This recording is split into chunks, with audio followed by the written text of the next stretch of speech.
Ministério do Planejamento, e eu vou falar hoje sobre a instrução normativa que a gente está escrevendo sobre o software público brasileiro. As contribuições de vocês, as perguntas, vão ser todas anotadas no Macadu, e depois vai ser passado aqui no final para a gente responder. Eu queria começar pedindo desculpa, porque o Luiz Fernando, que estaria aqui comigo fazendo a palestra sobre o portal do software público, ele não pôde vir. Então, a gente deve falar um pouco do portal, mas o foco maior vai acabar sendo a instrução normativa mesmo. Eu trabalho na STI, né, que é o órgão central do CISP, e que está reescrevendo a instrução normativa. Pode passar, por favor. Então, o que é a área de atuação do CISP? O CISP é um sistema central que ele cria regulamentações de TI para toda a administração pública, direta, autárquica e fundacional. E como que o CISP atua na administração federal? Ele cede servidores, ele cria instruções normativas, portarias, ele recomenda, faz recomendações, e até atuação direta mesmo, indo aos órgãos, fazendo consultorias, cedendo servidores públicos para esses órgãos. E o objetivo do CISP é instituir boas práticas na administração pública, na TI da administração pública, e disseminar o conhecimento na TI da administração pública. Como eu já falei, o Ministério do Planejamento é o órgão central e a atuação é pela STI. Hoje, o CISP ele tem 220 integrantes, mas existem vários outros órgãos e entes que também seguem as recomendações do CISP, seguem os manuais e os procedimentos que o CISP recomenda. Pode passar.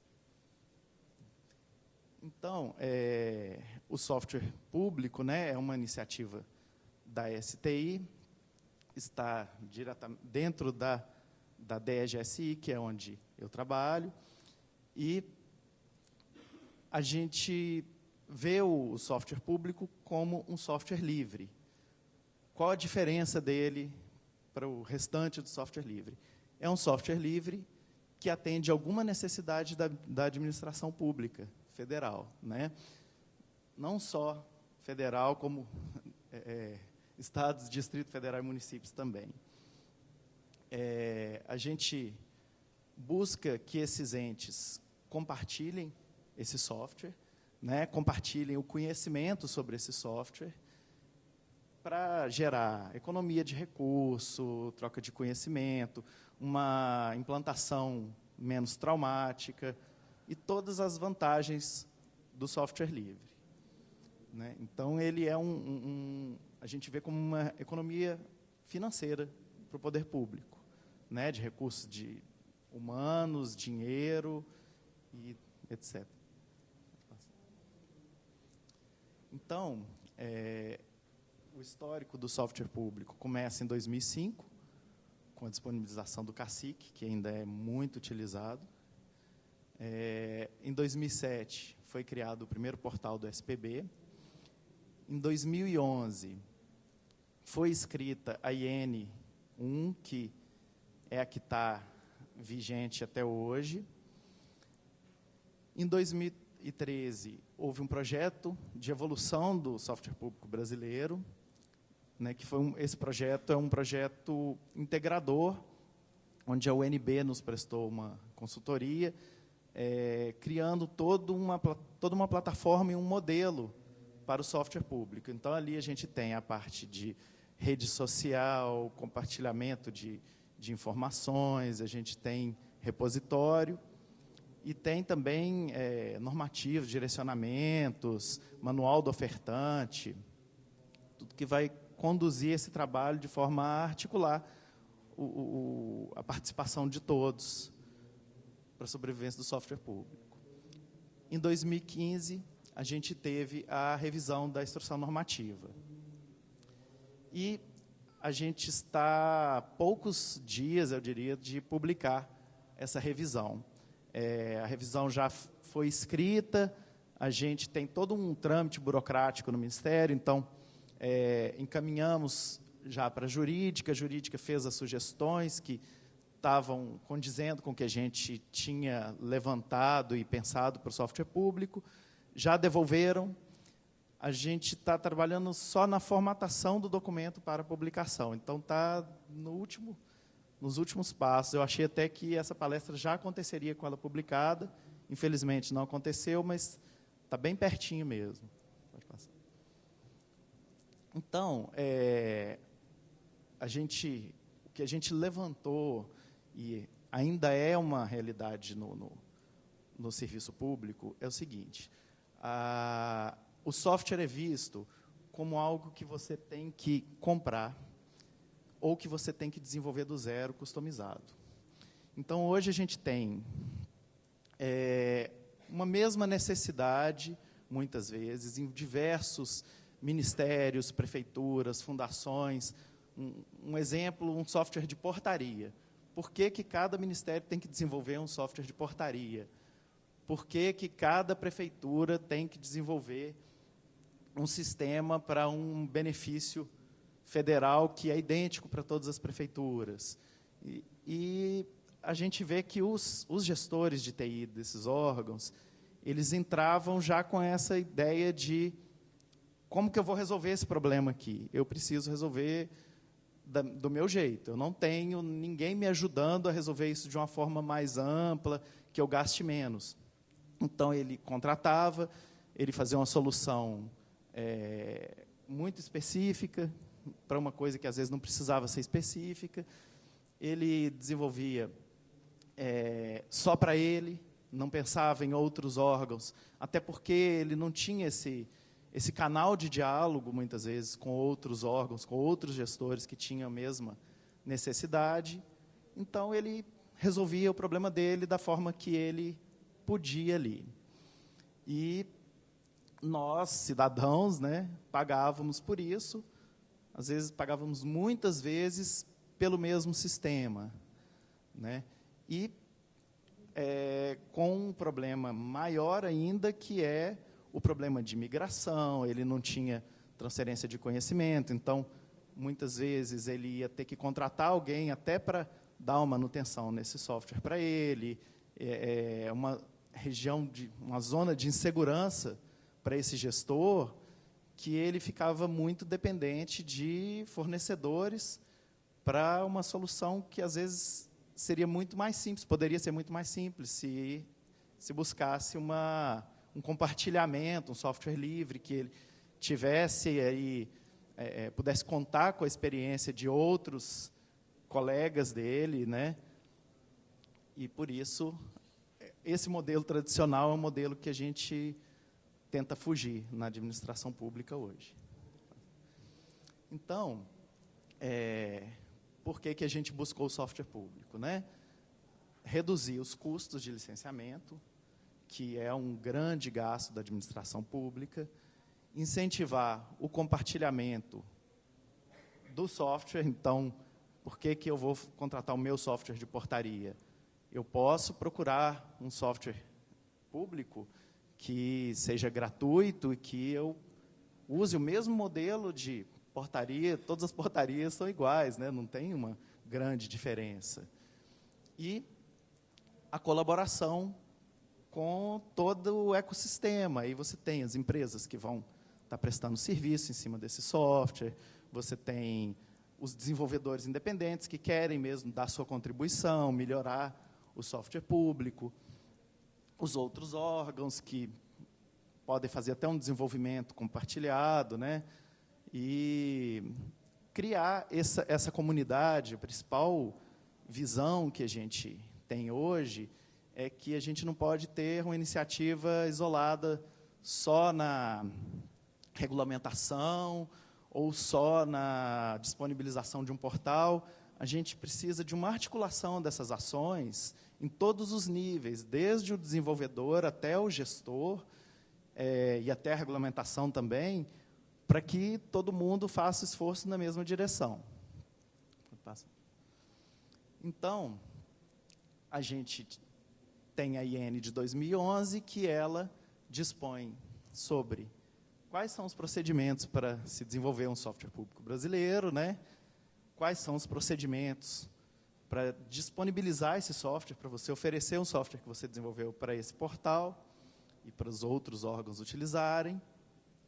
E ela surge dessa necessidade de criar uma regulamentação mesmo, uma regra clara, bem explícita, que todos trabalhem seguindo essa regra, né?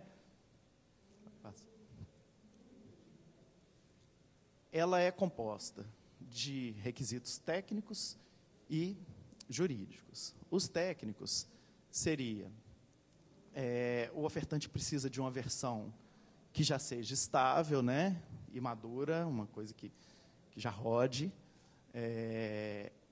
Um manual de instalação, que a STI vai pegar esse manual, vai fazer a instalação e avaliar se ele está com a qualidade boa o suficiente para que o usuário faça o mesmo, sem ter que recorrer a uma empresa,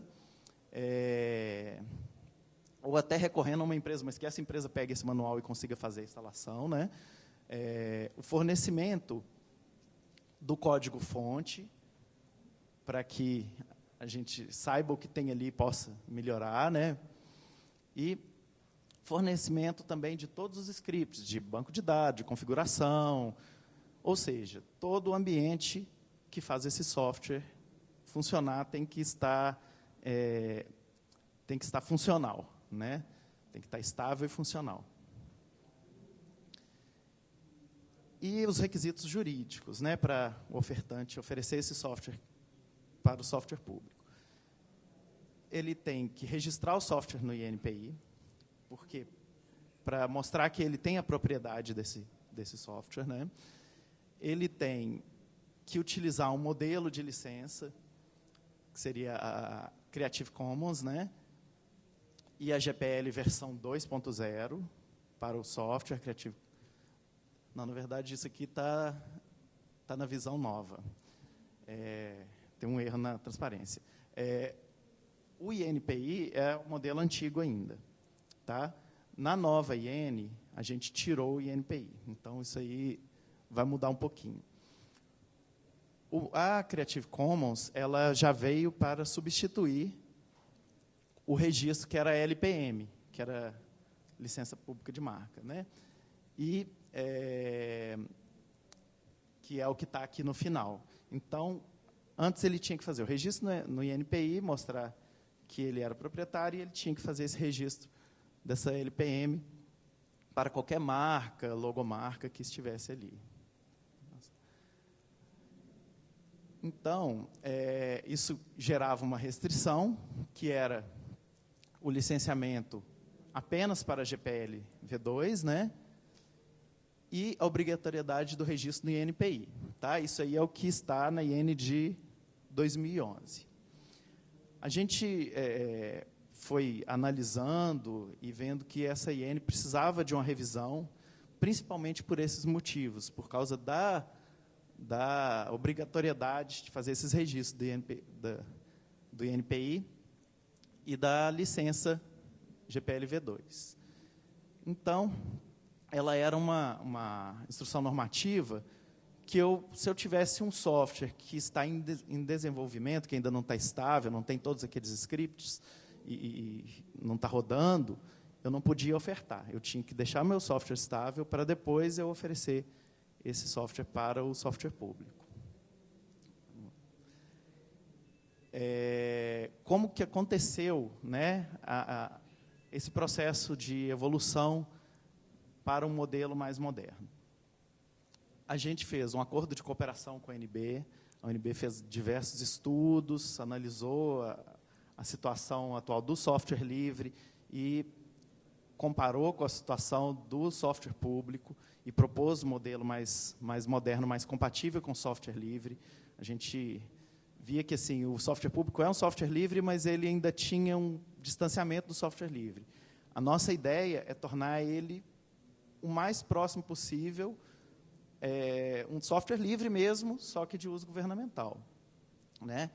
A pesquisa, nós fizemos diversas pesquisas no portal do SPB, não só pesquisas de perguntar, como pesquisa, análise de gargalos, do que estava impactando para esses ofertantes e para os usuários do portal. Contratamos uma consultoria jurídica para analisar a questão dos licenciamentos. E aí a gente escreveu uma prévia do que seria a nova IN, e a gente fez uma consulta pública. Nessa consulta pública, a gente viu que a comunidade foi bem atuante, e a gente teve alguns pontos que também foram mais marcantes, outros pontos foram menos marcantes. Então, a gente viu assim, o gargalo está nesse ponto aqui, é aqui que a gente tem que ter mais coragem de mudar e ter uma iniciativa maior.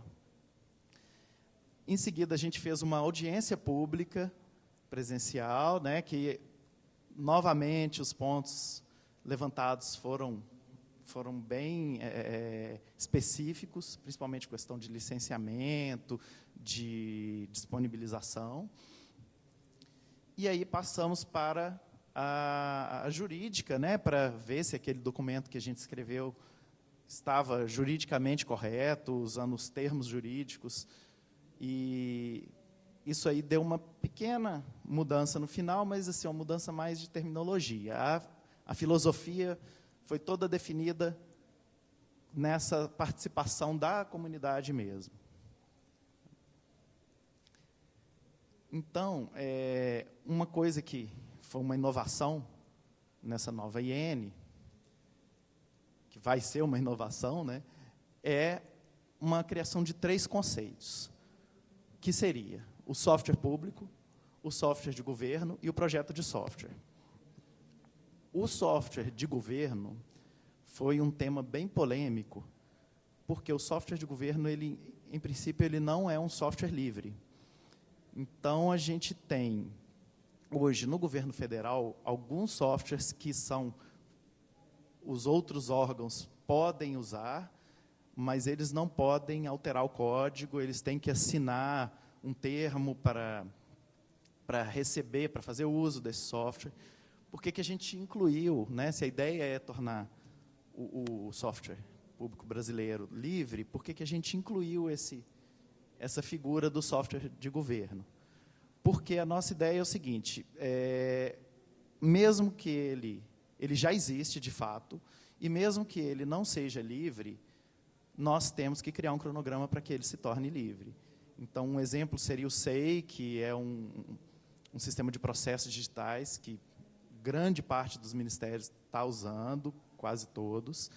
É um sistema desenvolvido pelo Tribunal Regional Federal da Região 4, e é um software que resolveu um grande problema da administração, porque era uma coisa que era contratada de diversos fornecedores, a mesma coisa.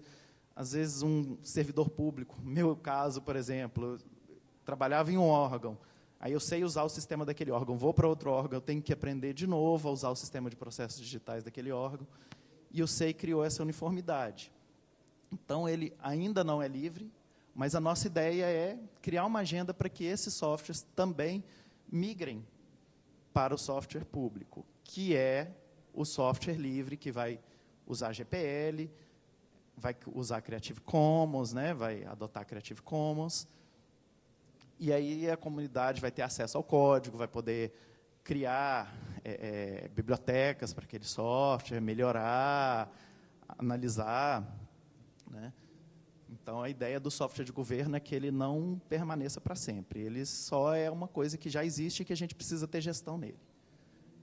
E o projeto de software, que é aquela outra demanda da pessoa ou do órgão que está começando uma ideia, ele tem, às vezes, uma simples ideia, um documento, mas que pode vir a se tornar um software público. Então, a gente também não quer que essa iniciativa fique de fora do software público.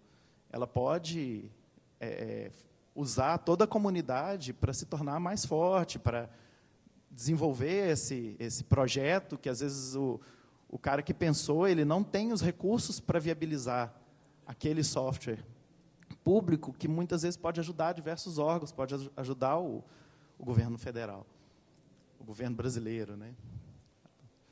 Então, a gente deu uma revisada nos requisitos de disponibilização, né? Então, hoje, o que vai vir escrito na nova IN?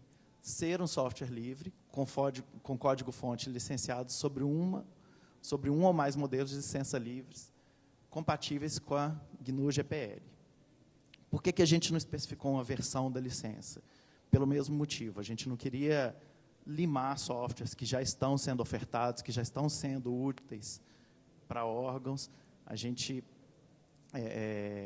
não pode, nesse momento, afastar softwares da comunidade. A gente quer que a oferta de software público seja o maior possível. A gente não está no momento de prejudicar essa evolução. A gente substituiu a licença de marca pela Creative Commons, né, para que também amanhã o ofertante não possa requerer direitos autorais sobre uma marca que está ali, que ele disponibilizou para todos. Nós eliminamos o registro no INPI, porque muitas vezes o gestor ele tinha um software que poderia ser útil para a comunidade, mas ele é um gestor público, ele fez aquele software para o seu uso. Aí ele pensa, pô, vou ter que fazer um registro desse software no INPI, que é um processo trabalhoso, para eu ofertar esse software para a comunidade. Não vou ofertar, não. Vou ficar com ele aqui, e aí a gente não tem todos os ganhos desse software. Então, a gente tirou a burocracia o máximo que a gente pôde, tanto na licença quanto no registro no INPI.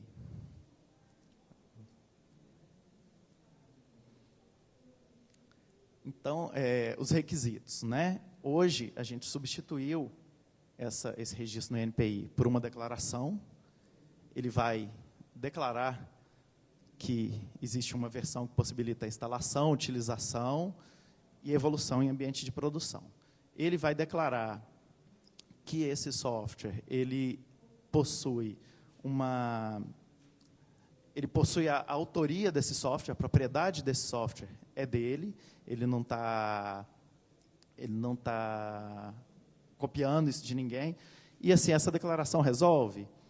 Resolve no sentido que a gente tem um instrumento jurídico que pode ser uma falsa declaração, mas está registrado, está assinado, a gente tem como responsabilizar esse ofertante por uma fraude, que é o que a gente quer evitar, né? A gente não quer limitar a oferta, a gente só quer evitar a fraude. A existência de um arquivo de instalação automatizada, né, ou um manual de instalação que contenha todos os detalhes para que alguém tenha autonomia de instalar esse software, sem dependência dele. O armazenamento da última versão estável do código-fonte e os componentes do software no repositório oficial do software público. Isso a gente ainda vê um gap nesses repositórios, que hoje a gente não tem os repositórios de todos os softwares públicos que estão ofertados ali. Então, nós mesmos da STI, estamos fazendo o upload desses códigos. Quando a gente tem, quando a gente não tem, a gente está entrando em contato. Nós estamos fazendo esse trabalho de formiguinha de conseguir que esses repositórios estejam todos disponíveis ali. Isso é uma meta nossa. E a existência de todos os scripts para instalação, utilização e aprimoramento, também a independência de quem vai usar esse software, né? E os scripts de configuração, ou seja, autonomia para quem vai usar o software público. Então, aqui a gente tem um quadro que a gente listou as mudanças relevantes, né, na nova versão da IN, né? O registro do INPI deixa de existir, a gente não proibiu também, a gente só tornou opcional. Se o ofertante quiser registrar, ele pode registrar. Às vezes, uma empresa que quer ofertar esse software, ela faz questão, não tem problema nenhum. Mas não é mais obrigatório a gente remover um gargalo aí do nosso processo. O modelo de licença, que era a GPL, né? Versão 2.0, mudou para GNU GPL. A utilização da LPM deixou de ser obrigatória, virou Creative Commons, que basta ele disponibilizar todas as marcas, imagens e o que mais vier acompanhando esse software. E a versão suficientemente estável e madura do software, que antes era obrigatória para todos os softwares públicos, hoje ela está só com o software público brasileiro. Eu tenho projeto de software que não exige mais, não preciso nem ter software, eu posso ter simplesmente uma documentação, um levantamento de requisitos, isso já me configura, eu já posso disponibilizar lá como projeto de software. A gente tem, para nos ajudar lá no portal do software público, o Avalia SPB. O que é o Avalia SPB? Ele é o nosso painel de controle. Então, ali a gente tem a ferramenta, né, um quadro de análise do que está acontecendo com softwares, né, de qualidade. A gente tem o checklist que nós vamos utilizar para aceitar o software público brasileiro e que o ofertante também vai utilizar para ele ver quais são os passos que ele vai ter que percorrer para ofertar esse software. Então, nós estamos trabalhando em cima do mesmo documento, a transparência é total. O processo de disponibilização está descrito ali, e para nós que estamos analisando, assim como para quem está ofertando. E o manual do ofertante, que é onde há o detalhamento do processo. O manual do ofertante ele tem uma qualidade maior aqui, porque é onde a gente vai poder fazer evoluções. Então, a IN ela é aquele processo moroso, burocrático, que a gente já comentou antes, que se eu ver assim, a IN precisaria ser mudada, é muito difícil mudar a IN. No manual do ofertante, como eu tenho uma liberdade maior, eu posso dar mais ouvido ao que a comunidade está me dizendo, eu posso mexer naqueles detalhes de uma forma mais ágil. Lógico que a gente não quer criar insegurança jurídica de mudar o tempo todo, mas a gente vê o manual do ofertante como mais um canal de diálogo nosso, da STI, com os órgãos, com os ofertantes e com os usuários, com toda a comunidade, né, com todo o ecossistema do software público. E agora a gente está, como a gente está há alguns dias de publicar a IN, a gente está pensando no próximo passo, que seria a curadoria do software público. Já que a gente está botando a criança no mundo, agora vamos cuidar dessa criança, né, e vamos definir regras para cuidar dessa criança. O que aconteceu com o software público até agora? A gente focava muito em regulamentação, no nível muito acima, mas no nível do chão de fábrica mesmo, a gente estava vendo que a gente precisava ter uma atuação um pouco maior. Então, a gente está definindo um processo de curadoria, isso está sendo escrito ainda, não é uma coisa que eu já tenha detalhes para passar, porque nós estamos estudando como que funciona a curadoria em diversos modelos. Então, o Wikipedia, como funciona a colaboração na Wikipedia, como que a Wikipedia faz para atrair colaboradores, como que o Linux faz para atrair as pessoas, qual o nível hierárquico, se uma biblioteca fica abandonada por um tempo, o que acontece com essa biblioteca, como que eu faço para retomar uma iniciativa que está abandonada há algum tempo. Me dá muito trabalho, me dá pouco trabalho. Então, é toda por enquanto, um estudo, né? mas a gente está o tempo todo dialogando também com a comunidade, aqui não vai ser diferente, que a gente quer criar um modelo que seja articulado. Então, pegar o que está escrito numa IN e fazer isso acontecer de diversas formas, procurar esses gestores, ver quais são as necessidades dele, por que o software público não está atendendo essa necessidade, por que uma implantação que funciona em um lugar não funciona em outro. E aí a gente está fazendo um estudo de indicadores de políticas de fomento, né? Então, a gente vai... O primeiro deles, que eu já comentei aqui, é a questão do repositório. Então, a gente está começando com coisas básicas que a gente vê que tinha que estar ali e ainda não está. Então, na hora que essas coisas básicas estiverem presentes no portal, aí nós vamos partir para um detalhe maior, que é quanto tempo um coordenador está demorando para responder uma dúvida da comunidade. Hoje, a gente está mais preocupado em que o coordenador esteja atuante na comunidade, independente dele estar demorando ou não.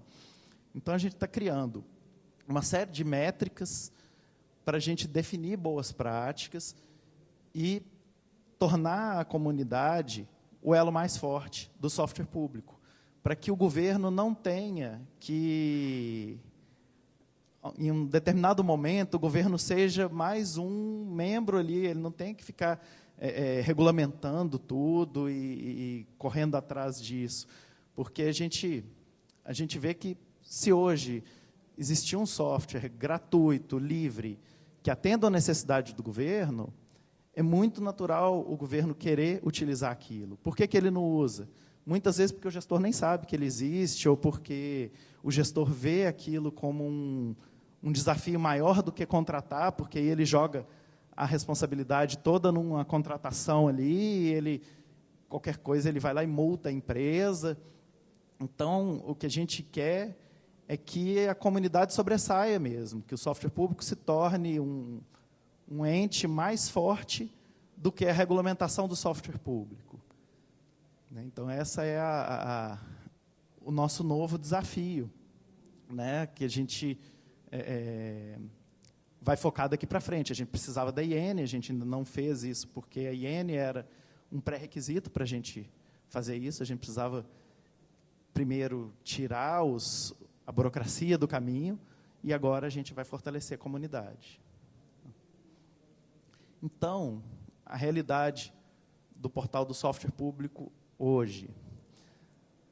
A gente tem 72 softwares públicos no portal, temos 2 softwares de governo, então, assim, isso para a gente é um bom número, porque o software público ele está sobressaindo em relação ao software de governo. A gente espera que esses 2 se tornem softwares públicos também. E nós temos 10 projetos de software. Temos 6 softwares que já foram avaliados, já foram analisados e estão aguardando só a publicação do instrumento legal, né? Porque o que acontece? O cara já estava ali num processo de disponibilizar e a IN ia facilitar a vida dele. Então, a gente falou, olha, em vez de você registrar no INPI, registrar marca, espera um pouquinho, que você já entra num processo menos burocrático, e aí a gente já analisou, já está condizente com a nova IN.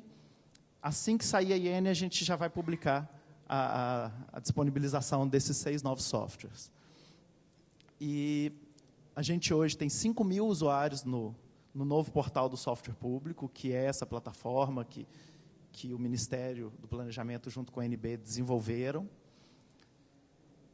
E a gente investiu R$ 2.619.965. Isso aí é o que é o projeto do portal do software público. Não é só o portal, tá? Isso tem diversos estudos que a UNB fez, tem todo um trabalho de pensar essa plataforma que é o portal do software público e que é todo esse ecossistema que está em volta dele. A gente tem alguns softwares que a gente vê assim, com casos de sucesso, que tem muita demanda e a comunidade é bem atuante. Um deles é o Educar, lá de Brasília. O governo do Distrito Federal, ele instalou e ele mantém por si, sem precisar de uma empresa de TI para fazer isso. Ele tem mais de 650 escolas do Distrito Federal usando. Então, a gente tem 428 mil alunos que estão sendo beneficiados diretamente por esse software. A economia, a gente estima em 13 milhões em desenvolvimento e 2 milhões em suporte. Então, isso aí é um dinheiro que pode estar sendo usado na educação mesmo, né, ao invés de estar sendo usado em área meio. Esses dados são de 2015, tá? Então, provavelmente, esses valores já estão maiores. A gente tem o Guarux, que é o Linux para deficientes, né? Ele está em 5 mil notebooks, estava, né, até o final de 2015, e ele já gerou R$422 mil de economia desde 2014. O total estimado de economia com esse projeto é R$1.724.338, né? E ainda tem a versão pedagógica que está em compilação.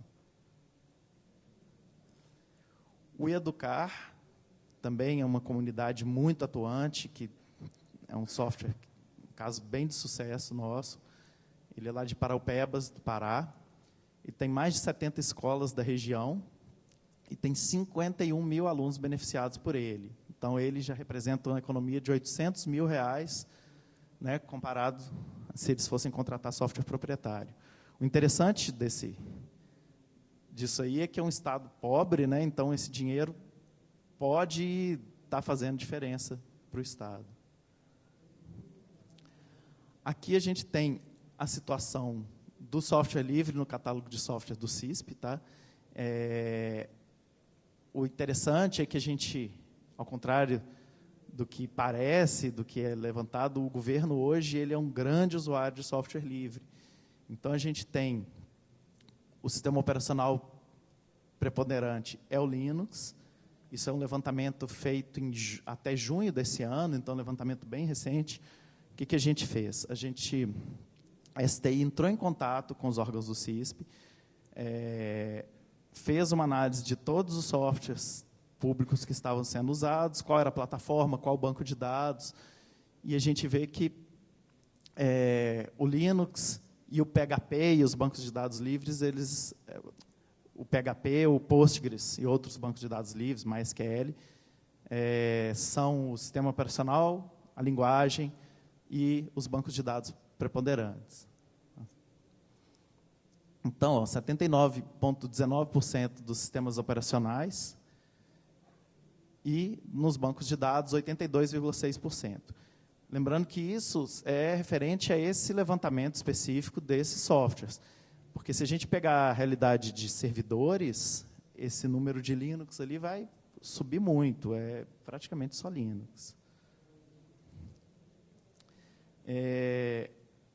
A gente teria aqui mais uma fala sobre o portal. Eu peço desculpas novamente, porque o Luiz ele não pôde estar presente para falar mais sobre o portal, mas a mensagem mais importante aqui é que a gente está entregando essa IN, mas essa IN ela é muito mais de vocês do que nossa, porque ela foi realmente escrita pela comunidade. O que a gente tinha escrito de uma forma distinta do que a comunidade pensava, a gente mudou, levando em consideração o que o Participa, o que aconteceu no Participa, né, o que foi comentado no Participa. A gente ouviu o que foi falado na audiência pública, alguns artigos criticando, levantando questões de personalidades do software livre. Nós convidamos essas pessoas para conversar e pedimos sugestões. E a STI, hoje, a visão da STI é que o software público brasileiro ele é de vocês. Então, nós não estamos, como órgão central do CISP, para ditar regras. Nós estamos querendo ouvir a comunidade e escrever nas regulamentações as regras que a comunidade espera que vá ajudar ao desenvolvimento do software público. Mais uma vez, a gente espera que o software público se torne uma ação integrada por todos e não só uma determinação, uma instrução normativa que vai ficar dentro da gaveta de alguém. A gente espera que o software de valor, bem construído, sob a filosofia do software livre, ele seja mais interessante para a administração e para o povo do que o software proprietário, o software com licença. O que a STI está buscando agora, e não é só através do software público, mas o software público faz parte disso, é deixar de ver o software como uma área meio, mas ver o software como uma área fim. Então, o software hoje, ele não deve ser visto só como uma ferramenta de trabalho de um ministério. O software hoje ele deve ser visto como uma ferramenta para o cidadão resolver um problema que ele tem e que ele precisa que o governo resolva. Então, se ele puder entrar num site, usar um aplicativo e sair dali com o problema dele resolvido, é isso que a gente quer. A gente não quer que ele fique numa fila da repartição pública e essa pessoa da repartição pública vá usar um software. A instrução da STI é muito clara nesse sentido, que hoje a gente quer que a comunidade ajude a própria comunidade prestando bons serviços, e o software livre é um grande fomentador disso, uma forma da gente até ser mais patriota e prestar um bom serviço para o nosso país, né?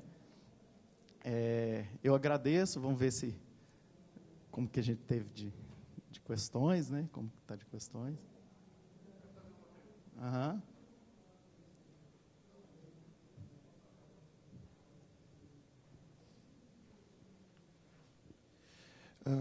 Gustavo, obrigado pela palestra.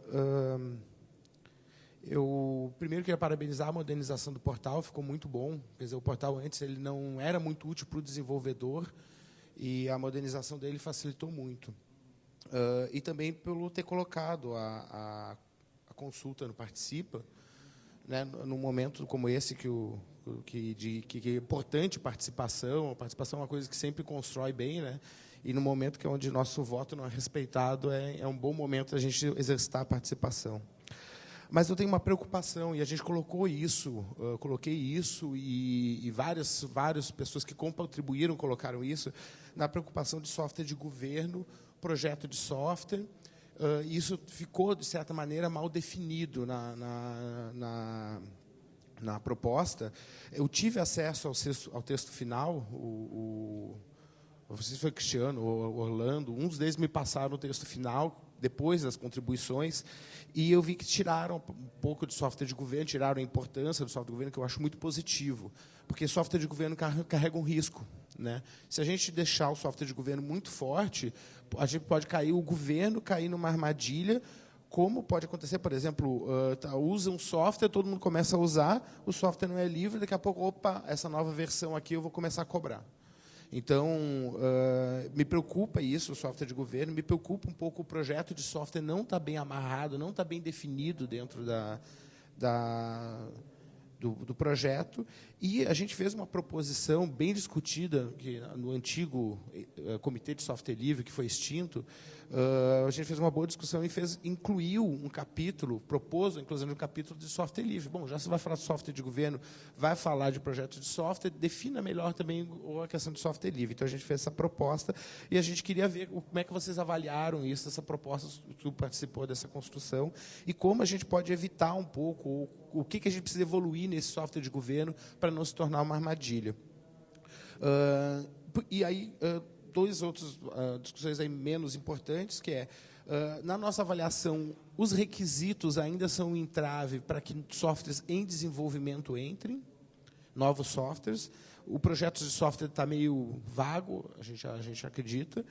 E quando que sai a pesquisa de licenças, que hoje um grande entrave que tem é a gente não poder entrar com outras licenças ainda, né? Então, eu tenho um estudo feito de licenças, quero saber quando vai ser publicado, já tem data. Essas questões a gente pensou muito, principalmente na questão do software de governo, o que a gente escreveu sobre o software de governo, né? A gente não pode tirar hoje o SEI, a gente não pode viver sem esses softwares de governo que estão ofertados. Então, eu acho que a resposta para isso é criar uma agenda e, a partir do momento que alguém oferte um software de governo, já se comprometa com um cronograma de transformação desse software em software público. Então, a gente imagina o seguinte, amanhã eu vou oferecer uma versão paga, isso com um compromisso de transformar isso em software livre, eu acho que isso resolve o problema. Foi até essa proposta veio da comunidade. Quem falou, olha, a gente teve muita crítica no software de governo, a gente viu que não foi uma coisa que agradou, e aí a gente... Então, o que a comunidade tem a dizer sobre isso, né? Para resolver esse problema que nós temos, que hoje é uma realidade, o software de governo, o que mitigaria esse risco do portal do software público deixar de ser um portal de software livre? E uma das coisas que foi muito falada pela comunidade foi criar uma agenda para transformar esse software em software público. Então, a gente vai criar, a partir de agora, né, a partir da publicação da nova IN, vai ter uma agenda para transformação, já é o software público, o software de governo, ele entra com a proposta de virar software público. Na verdade, falei de governo, software público, né? Sobre a questão das licenças, eu não sei para quando, mas está no nosso radar, está para ser publicada. Também foi outro tema bem polêmico, né? A gente teve uma discussão muito ampla, a gente viu que se a gente limitasse muito o licenciamento, a gente perderia alguns integrantes de peso do software público, então a gente requisitou esse estudo por isso. Agora, eu não sei para quando que sai. Isso aí, realmente, a IN veio como prioridade máxima nossa, agora a gente vai focar nessas outras publicações. Pode falar. Olá, Gustavo, parabéns também pela apresentação. Boa tarde, gente. Meu nome é Karina. Eu estou com medo de fazer uma pergunta aqui, por conta dessa ideia do ecossistema mesmo do software livre, que, apesar de ser... Eu sou realmente uma forte defensora do uso e tudo, só que eu queria entender melhor como que... Eu fiquei impressionada com os valores que você mostrou ali. Então, assim, daquele valor que foi investido, né? Chega alguma parte dessa grana para os contribuidores? Por que eu estou perguntando isso? Porque eu realmente incentivo, né, que se use o software livre e tudo mais. Eu trabalho muito com jovens.